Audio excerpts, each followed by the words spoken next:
Hello, how are you? सब ठीक हो? Okay, today we will discuss on following topics. Our first topic is order of reaction. Order of reaction. Second topic is rate law and rate constant. Third is unit of rate constant.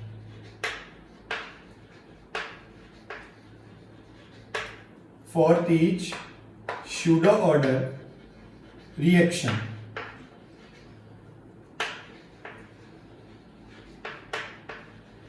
Okay, हमारे topics हैं. First topic is order of reaction. Second topic is rate law and rate constant. Third topic is unit of rate constant and fourth topic is pseudo order reaction. हम हमारे first topic को as a heading यहां लिख लेते हैं order of reaction. हमने हमारी पिछली क्लास में ऑर्डर ऑफ रिएक्शन की डेफिनेशन को जाना और जाना how to calculate order of reaction for given rate law expression. यदि रेट लॉ एक्सप्रेशन आपको गिवन है तो आप उसके लिए ऑर्डर ऑफ रिएक्शन को कैसे कैलकुलेट कर सकते हैं, ये हमने डिस्कस किया. आज हम एक सब हेडिंग यहां डिस्कस करेंगे, वो है methods of determining order of reaction. Methods of determining order of reaction. आप various type of order of reaction को किस तरीके से डिटरमाइन करेंगे, इसके लिए हम यहां कुछ एग्जांपल्स को डिस्कस करेंगे. तो सबसे पहले हम बात करते हैं जीरो ऑर्डर रिएक्शन पर. कौन सी रिएक्शन पर? जीरो ऑर्डर रिएक्शन पर. जीरो ऑर्डर रिएक्शन कैसे डिफाइन करोगे जीरो ऑर्डर रिएक्शन को? तो इसके लिए देखिए, एक सबसे पहली कंडीशन है those reactions are occur in heterogeneous system. देखिए, सबसे पहली बात आपको जाननी है, ये रिएक्शंस हेट्रोजीनियस सिस्टम के थ्रू ऑकर होती है. That is clear. Heterogeneous system क्या हुआ? जब रिएक्टेंट और कैटलिस्ट की फिजिकल स्टेट सेम नहीं हो, तो हम उस कंडीशन में जो रिएक्शंस ऑकर होती हैं उनको हम क्या कह देते हैं? जीरो ऑर्डर रिएक्शन कह देते हैं. तो कैसे डिफाइन करोगे? Those chemical reactions are occur in heterogeneous system when reactants are adsorbed on the surface of solid catalyst then formation of product. जब रिएक्टेंट्स सॉलिड कैटलिस्ट की सरफेस पर एडसॉर्ब हो जाते हैं और प्रोडक्ट का फॉर्मेशन दे देते हैं, तो ऐसी रिएक्शंस को हम जीरो ऑर्डर रिएक्शन कंसीडर कर लेते हैं. एक रिएक्शन यहां लिख भी लेते हैं. मैं एक रिएक्शन लिख रहा हूं, ए गिव्स प्रोडक्ट. ये रिएक्शन कैटलिस्ट की प्रेजेंस में कंप्लीट हो रही है. किसकी प्रेजेंस में कंप्लीट हो रही है? कैटलिस्ट की प्रेजेंस में, सॉलिड कैटलिस्ट की प्रेजेंस में कंप्लीट हो रही है. और रिएक्टेंट जो है वो प्रोडक्ट में क्या हो रहे हैं? कन्वर्ट हो रहे हैं. अब जीरो ऑर्डर रिएक्शन के लिए आपको क्या कहना है? जब आप यहां रेट ऑफ रिएक्शन लिखेंगे तो आपको बताना पड़ेगा कि rate of reaction is dependent on the molar concentration की power of zero. Molar concentration की जीरो पावर पर डिपेंड करता है कौन? Rate of reaction. D a upon d t is equal rate constant into molar concentration of a की power of zero. और mathematically आप जानते हैं, जब किसी स्पीसी की पावर जीरो हो जाती है तो उसकी वैल्यू अपने आप क्या हो जाती है? 1 हो जाती है. तो आपके पास रेट ऑफ रिएक्शन क्या रह जाता है? Rate law expression D a upon d t is equal के. और आप यहां कह सकते हैं जीरो ऑर्डर रिएक्शन के लिए कि रेट ऑफ रिएक्शन जो है वो रिएक्टेंट की मोलर कंसंट्रेशन पर डिपेंड नहीं करता है. आप चाहे मोलर कंसंट्रेशन को कितना भी इंक्रीज करो, कितना भी डिक्रीज करो, इससे रेट ऑफ रिएक्शन पर कोई इफेक्ट नहीं आते हैं. तो इस तरीके की जो रिएक्शंस होती हैं वो जीरो ऑर्डर रिएक्शन में कंसीडर की जाती हैं. इसके बाद में हमारे पास जो रिएक्शन है वो है first order reaction. First order reaction. First order reaction कौन सी होगी? जब rate of reaction molar concentration की फर्स्ट पावर पर डिपेंड करता हो। हम यहां एक केमिकल रिएक्शन फिर कंसीडर कर लेते हैं, ए गिव्स प्रोडक्ट। इसके लिए रेट ऑफ रिएक्शन लिखना चाहे आप क्या लिखेंगे? dA upon dt is equal molar concentration of rate constant into molar concentration of A की पावर 1 लिखो या नहीं लिखो वो एक ही बात है, उससे कोई फर्क नहीं पड़ता है। तो ये इस रिएक्शन के लिए जब आप ऑर्डर ऑफ रिएक्शन लिखोगे तो वो कितना हो जाएगा? n is equal 0। जैसे इस रिएक्शन के लिए यदि आपने ऑर्डर ऑफ रिएक्शन लिखना था तो आप यहां क्या लिखते हैं? n is equal 0। Clear condition. क्यों? क्योंकि आपने डेफिनेशन में क्या कहा? Order of reaction is the sum of powers present on concentration term in rate law of reaction. तो कंसंट्रेशन टर्म पर जो पावर प्रेजेंट है वही ऑर्डर ऑफ रिएक्शन होती है। या पावर 0 है तो ये 0 ऑर्डर रिएक्शन हुई, यहां पावर 1 है तो ये फर्स्ट ऑर्डर रिएक्शन हुई। Next second order reaction. Second order reaction, second order reaction. हम एक केमिकल रिएक्शन फिर कंसीडर करते हैं। 2A gives product. Rate of reaction लिखते हैं dA upon dt is equal rate constant into molar concentration of A to the power 2। जब rate of reaction molar concentration की power 2 पर डिपेंड कर जाए तो वो सेकंड ऑर्डर रिएक्शन हो जाती है। इस रिएक्शन के लिए n यानी ऑर्डर ऑफ रिएक्शन क्या है? 2 है। ऑर्डर ऑफ रिएक्शन 2 के लिए रिएक्शन कुछ इस तरीके से भी हो सकती है, A plus B gives product.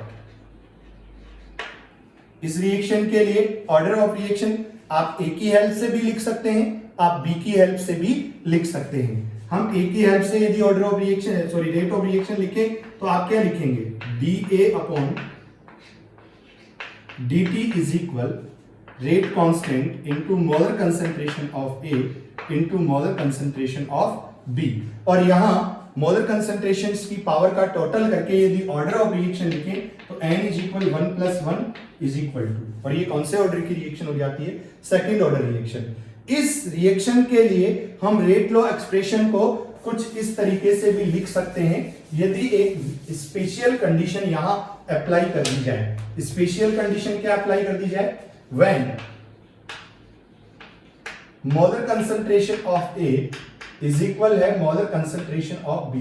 जब मोलर कंसंट्रेशन ऑफ A और मोलर कंसंट्रेशन ऑफ B को इक्वल ले लिया जाए तो आप उस कंडीशन में रेट ऑफ रिएक्शन लिखेंगे dA upon dt is equal rate constant into molar concentration of A into molar concentration of A। यहां पर आप ये एक ही जगह B भी लिख सकते हैं। क्यों? क्योंकि A और B दोनों की वैल्यू क्या है? सेम है, इक्वल है। तो आप B के बेस पे भी लिख सकते हैं, A के बेस पे भी लिख सकते हैं। तो इसको फिर सिंपल कर लेते हैं, dA upon dt is equal K into molar concentration of A to the power 2। और ऑर्डर ऑफ रिएक्शन क्या हो जाता है? n is equal 2। ये सेकंड ऑर्डर रिएक्शन। देखिए ये और ये केस दोनों सेम नजर आ रहे हैं। तो सेकंड ऑर्डर रिएक्शन के लिए हम कुछ इस तरीके से डिटर्मिनेशन दे सकते हैं, इस तरीके से हम बता सकते हैं कि ये ऑर्डर, ये जो रिएक्शंस हैं ये सेकंड ऑर्डर रिएक्शंस हैं। नेक्स्ट है third order reaction. Third order reaction के लिए भी हम यहां पर थोड़ी सी चर्चा कर लेते हैं। कुछ रिएक्शंस यहां कंसीडर कर लेते हैं। 3A gives product, 2A plus B gives product, A plus B plus C gives product, A plus B plus C plus D gives product। यहां देखिए मैंने कुछ रिएक्शंस यहां लिखी हैं। इस रिएक्शन के लिए भी ऑर्डर ऑफ रिएक्शन 3 हो जाएगा, इस रिएक्शन के लिए भी ऑर्डर ऑफ रिएक्शन 3 हो जाएगा, इस रिएक्शन के लिए भी ऑर्डर ऑफ रिएक्शन 3 हो जाएगा। लेकिन यहाँ थोड़ा कंफ्यूजन है। लेकिन यदि आपको यहाँ रेट ऑफ रिएक्शन लिख कर दिया जाए, रेट लॉ एक्सप्रेशन लिखा हुआ हो, जैसे हम यहाँ पर ए के बेस पर रेट ऑफ रिएक्शन लिख लेते हैं minus D a upon dt is equal rate constant into molar concentration of A, molar concentration of B, molar concentration of D। अब आप इसके लिए भी ऑर्डर ऑफ रिएक्शन बता सकते हैं। यहां इस रेट लॉ एक्सप्रेशन को देखने से क्या पता चलता है, यहां ये कंफर्मेशन मिल रहा है कि रेट ऑफ रिएक्शन जो है वो मोलर कंसंट्रेशन ऑफ ए पर डिपेंड कर रहा है, मोलर कंसंट्रेशन ऑफ बी पर भी डिपेंड कर रहा है और मोलर कंसंट्रेशन ऑफ डी पर भी डिपेंड कर रहा है, लेकिन ये मोलर कंसंट्रेशन ऑफ सी पर डिपेंड नहीं कर रहा है। और इस रिएक्शन के लिए ऑर्डर ऑफ रिएक्शन क्या हो जाएगा, n इज इक्वल हो जाएगा 1 प्लस 1 प्लस 1 इज इक्वल 3। और ये भी कौन से ऑर्डर की रिएक्शन हो जाएगी, थर्ड ऑर्डर रिएक्शन हो जाएगी। कौन सी रिएक्शन हो जाएगी, थर्ड ऑर्डर रिएक्शन। तो ये सारी थर्ड ऑर्डर रिएक्शन के लिए मैंने लिखे हैं एग्जांपल्स। Clear condition. यहां आपको एक और इंपॉर्टेंट फैक्ट को याद रखना है। क्या फैक्ट है, देखिए हमने बताया आपको कि रिएक्शंस दो कैटेगरी में डिवाइड है, एक होती है सिंपल रिएक्शंस और एक होती है कॉम्प्लेक्स रिएक्शन। सिंपल रिएक्शंस को आप एलिमेंट्री रिएक्शन भी बोलते हैं। जब आपके पास सिंपल रिएक्शंस हो तो क्या होगा, आपके पास क्या होगा, देखिए यहां पर रिएक्शंस में कॉफिशिएंट लिखे हैं। ये कॉफिशिएंट ही जब रेट लॉ एक्सप्रेशन दिए जाते हैं तो मोलर कंसंट्रेशन की पावर बन जाते हैं। जब सिंपल रिएक्शन आपके पास है तो ये कॉफिशिएंट जो पावर बनता है, ये कॉफिशिएंट और पावर मैच कर जाते हैं। कौन सी रिएक्शंस के लिए, सिंपल रिएक्शन के लिए। लेकिन यदि गिवन रिएक्शन कौन सी है, कॉम्प्लेक्स रिएक्शन है। कौन सी रिएक्शन है, कॉम्प्लेक्स। तो जरूरी नहीं है कि ये कॉफिशिएंट यहां मोलर कंसंट्रेशन की पावर के साथ मैच करे, ये मैच कर भी सकता है और मैच नहीं भी करेगा। तो ये फैक्ट आपको याद रखना है। तो ये था methods of determining of order of reaction. हमारी अगली हेडिंग है rate law and rate constant. Rate law and rate constant. तो सबसे पहले बात कर लेते हैं रेट लॉ पर। रेट लॉ क्या है, एक जनरल केमिकल रिएक्शन हम कंसीडर करते हैं, A plus B gives product. इस रिएक्शन के लिए यदि रेट ऑफ रिएक्शन लिखा जाए तो आप क्या लिखोगे, rate is equal rate constant into molar concentration of A into molar concentration of B। यहां जो ये K लिखा गया है वो क्या है, where K is equal rate constant और इसको एक और नाम से लिखा जाता है, क्या नाम है, specific rate of reaction. Okay, तो K को हम क्या बोलते हैं, K को हम बोलते हैं रेट कांस्टेंट और K को हम बोल देते हैं स्पेसिफिक रेट ऑफ रिएक्शन। तो आपने यहां पर रेट ऑफ रिएक्शन लिखा, rate is equal rate constant into molar concentration of A and molar concentration of B। इसी को आप बोल देते हैं रेट लॉ। इसको आप क्या लिख देते हैं, rate law. That is clear. अब देखिए इसको, इसमें आपको क्या देखने को मिल रहा है, ये क्या है, रेट ऑफ रिएक्शन, ये क्या है, मोलर कंसंट्रेशन ऑफ रिएक्टेंट। जब रेट लॉ एक्सप्रेशन लिखा जाता है तो रेट ऑफ रिएक्शन और मोलर कंसंट्रेशन ऑफ रिएक्टेंट में एक रिलेशनशिप शो की जाती है। इस रिलेशनशिप को शो करने की प्रोसीजर को क्या बोल देते हैं, रेट लॉ बोल देते हैं। तो आप रेट लॉ को कैसे डिफाइन करेंगे, हम इस तरीके से डेफिनेशन देंगे, the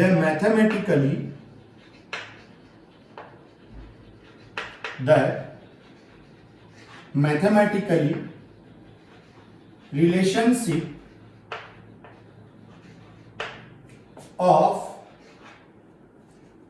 reaction rate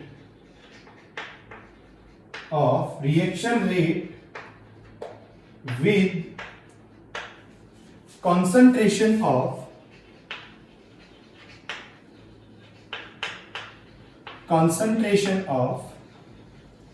reactants। That is clear. क्या लिखा आपने, जब रिएक्शन रेट, देखिए यहां पर हाईलाइटेड, रिएक्शन रेट और कॉन्सेंट्रेशन ऑफ रिएक्टेंट्स, जब रिएक्शन रेट और कॉन्सेंट्रेशन ऑफ रिएक्टेंट के बिटवीन मैथमेटिकली रिलेशनशिप शो की जाए तो उसी को आप क्या बोल देते हैं, रेट लो कह देंगे। तो that is the definition of rate law. अब बात है रेट कांस्टेंट। रेट कांस्टेंट को आप कैसे डिफाइन करेंगे, तो हम अगले टॉपिक को यहां पर मेंशन कर लेते हैं, रेट कांस्टेंट। रेट कांस्टेंट इससे आप डिनोट करते हैं रेट कांस्टेंट को स्मॉल के से। क्या डेफिनेशन होगी, तो रेट लो एक्सप्रेशन लिख लेते हैं, rate is equal rate constant into molar concentration of A molar concentration of b. हम यहां से एक कंडीशन अप्लाई कर लें, हमारे पास एक कंडीशन हो यहां, when molar concentration of A is equal molar concentration of B is equal unity. यदि इस एक्सप्रेशन में molar concentration of A molar concentration of B की वैल्यू यदि यूनिटी यानी 1 कंसीडर कर ली जाए तो आपके पास क्या रह जाएगा, आपके पास हो जाएगा rate is equal rate constant. Rate is equal क्या हो जाएगा, रेट कांस्टेंट। तो हम क्या कहेंगे, जब रिएक्टेंट्स की मोलर कंसंट्रेशन को यूनिटी कंसीडर कर लिया जाए तब रेट ऑफ रिएक्शन ही क्या हो जाता है, रेट कांस्टेंट हो जाता है। उस कंडीशन में रेट ऑफ रिएक्शन को ही आप क्या बोल देते हैं, रेट कांस्टेंट कह देते हैं। तो किस तरीके से डिफाइन करेंगे आप लिखेंगे the rate of reaction, the rate of reaction. कब दिया है rate of reaction, when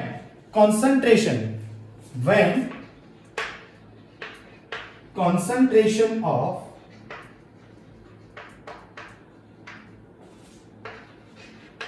each reactants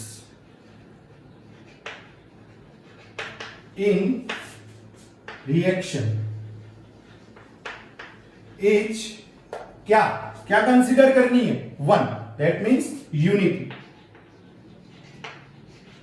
that is clear.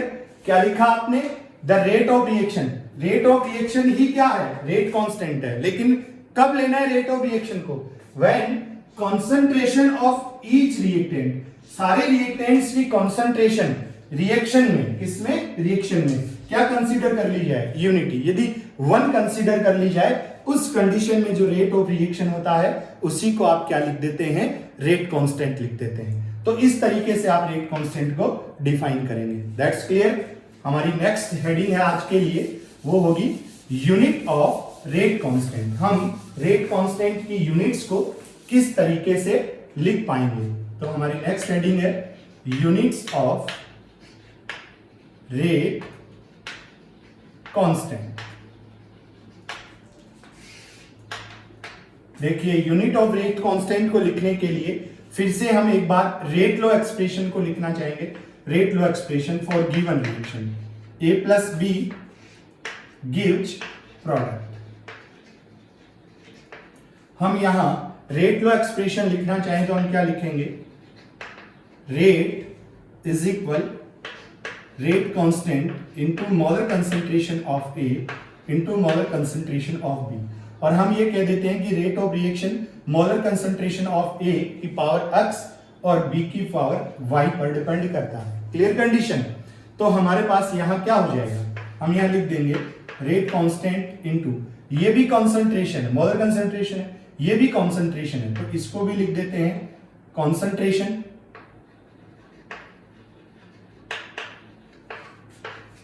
Power x, और ये भी हो गया कंसंट्रेशन की power y। That is clear. फिर क्या लिख सकते हैं, थोड़ा और सिंपल कर लेते हैं, ये हो जाएगा concentration to the power x plus y।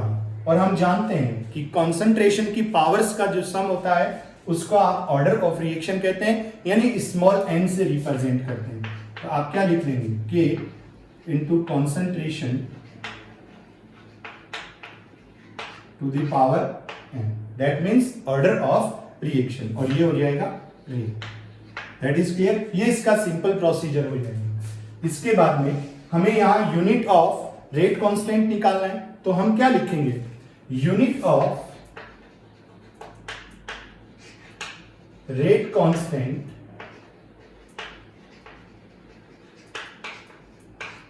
Is equal, किस किस की यूनिट चाहिए आपको? Unit of rate of reaction and unit of concentration. तो आप लिखेंगे unit of rate of reaction upon unit of concentration to the power n। That is clear? ये आपने यहां से लिख दिया। तो unit of rate constant is equal हो गया unit of rate of reaction and unit of concentration to the power n। अब हम यहां से इस फॉर्मूले से unit of rate constant easy way में लिख सकते हैं। कैसे लिख सकते हैं? हम जानते हैं unit of rate of reaction क्या होता है?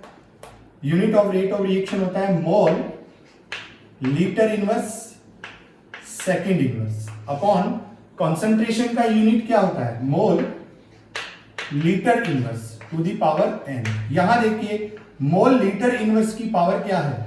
1 है, और यहां मोल लीटर इनवर्स की पावर n है। इसे सॉल्व कर लेते हैं तो हमारे पास क्या कंडीशन रह जाती है? Mole litre inverse two the power 1 minus n second inverse, that is unit of rate constant. यही क्या हो जाता है?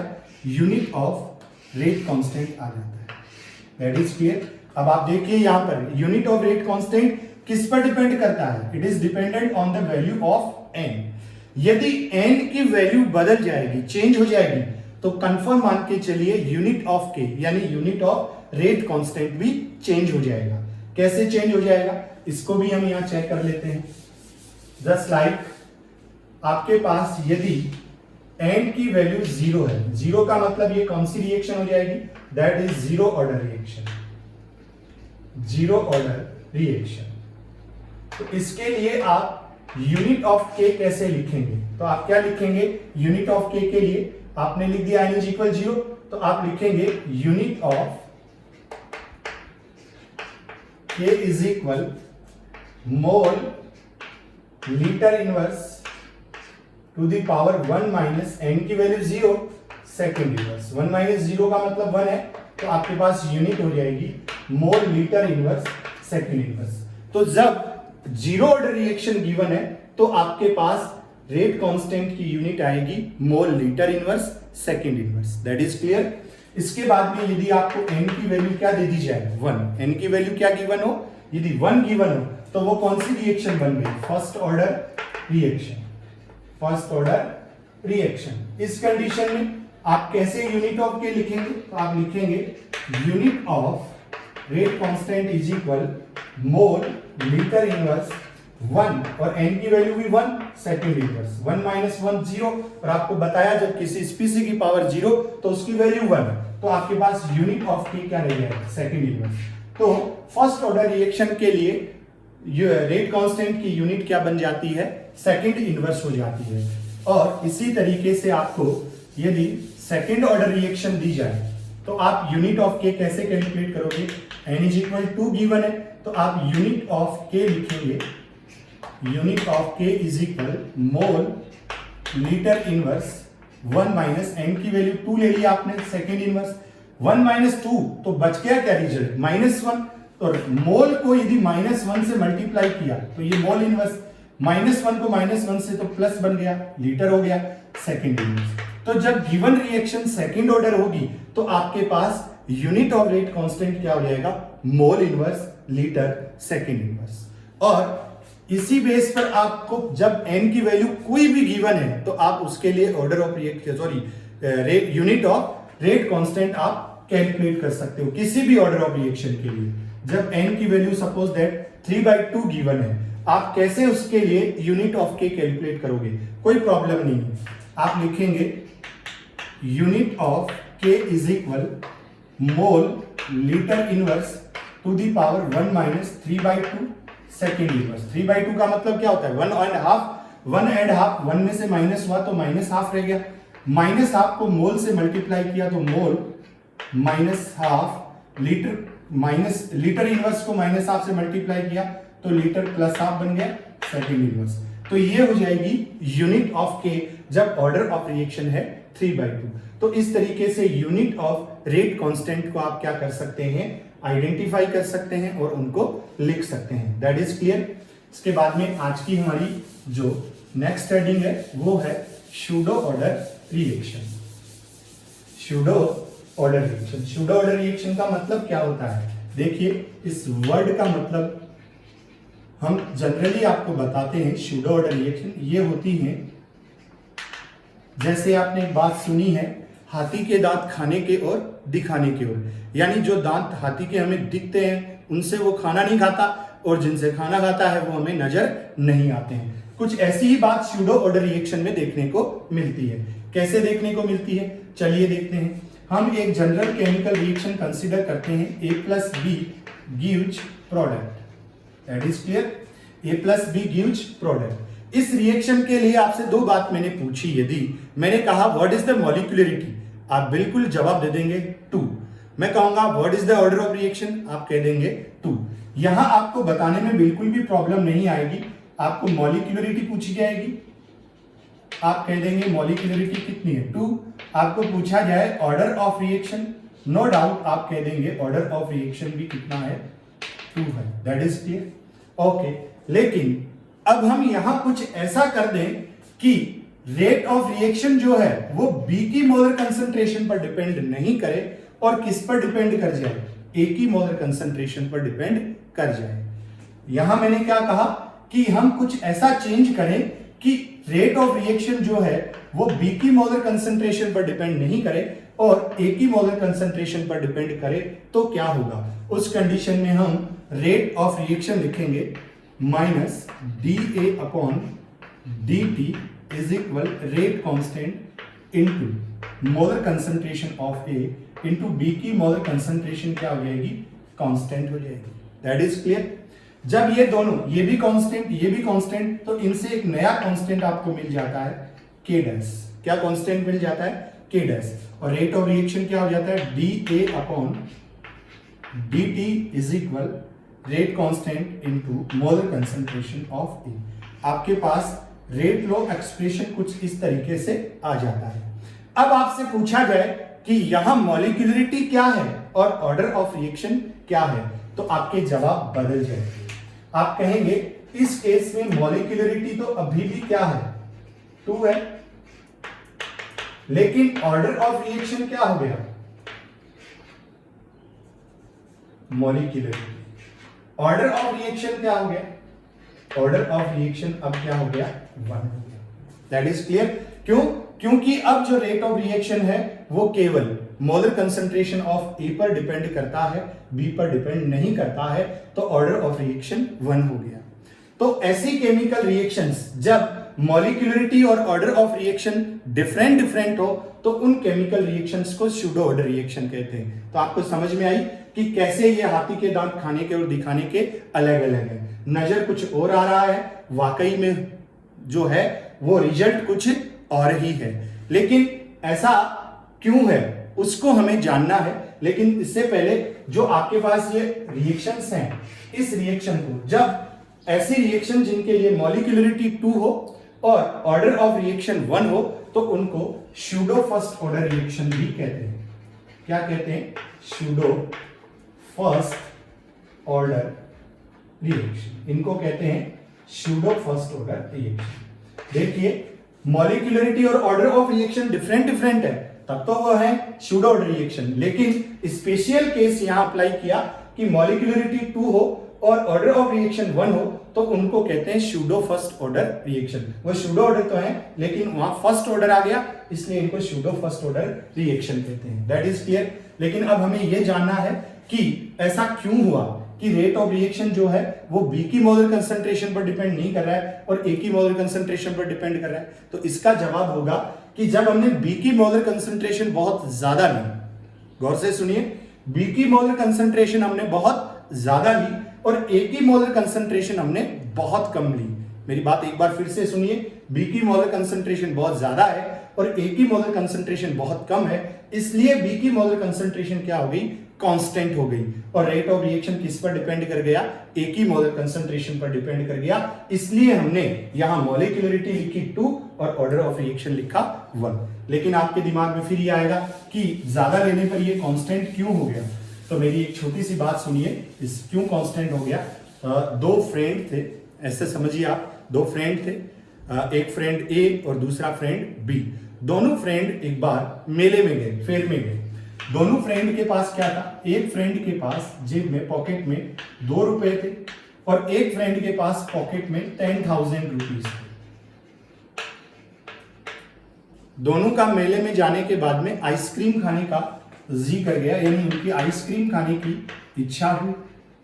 उन्होंने आइसक्रीम की रेट पूछी, आइसक्रीम की रेट थी 1 रुपीज। That is clear. दोनों ने एक एक आइसक्रीम खाई, इसने भी एक आइसक्रीम खाई, इसने भी एक आइसक्रीम खाई। जब दोनों ने आइसक्रीम का पे किया तो इसका जो बैलेंस बचा, पे करने के बाद में इसके पास जो बैलेंस था वो कितना बचा, 1 रुपया। और इसने जब पे किया तो पे करने के बाद में इसके पास बैलेंस कितना था, इसके पास अभी भी 9,999 रुपीज बैलेंस है। बताइए किसकी मनी पर इफेक्ट पड़ा और किसकी मनी पर इफेक्ट जो है वो नेग्लिजिबल था। तो आप क्या कहेंगे, इसकी मनी पर बहुत इफेक्ट पड़ गया, जितनी थी उससे आधी हो गई। लेकिन इसकी मनी पर कोई फर्क नहीं पड़ा, इसके पास टोटल जितने भी रुपए थे उनमें से 1 रुपया खर्च भी हो गया, तो इसके पास इस पर कोई फर्क नहीं पड़ेगा, यानी ये अभी भी कांस्टेंट मनी है, ये भी मनी अभी भी क्या है, कांस्टेंट है। लेकिन यहां पर ये हाफ हो गई।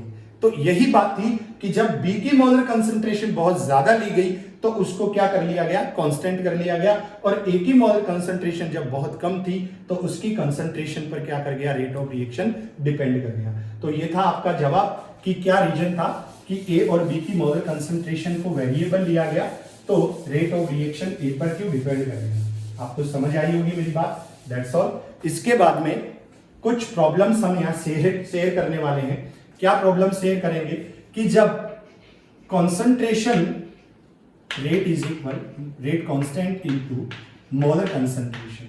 हमारा कहने का मतलब है कि जब कॉन्सेंट्रेशन को चेंज किया जाए, आप सुनिए प्रॉब्लम्स जिससे रिलेटेड यहाँ क्वेश्चन पूछे जाते हैं कि जब कॉन्सेंट्रेशन को चेंज कर दिया जाए तो रेट ऑफ रिएक्शन कैसे चेंज हो जाते हैं। हम इससे रिलेटेड कुछ क्वेश्चंस के यहाँ आपको जवाब देंगे कि जब मोलर कंसंट्रेशन में कुछ भी चेंज करें तो रेट ऑफ रिएक्शन पर कैसे चेंजेज आते हैं। हमें एक केमिकल रिएक्शन गिवन है, suppose that A plus 2B gives product.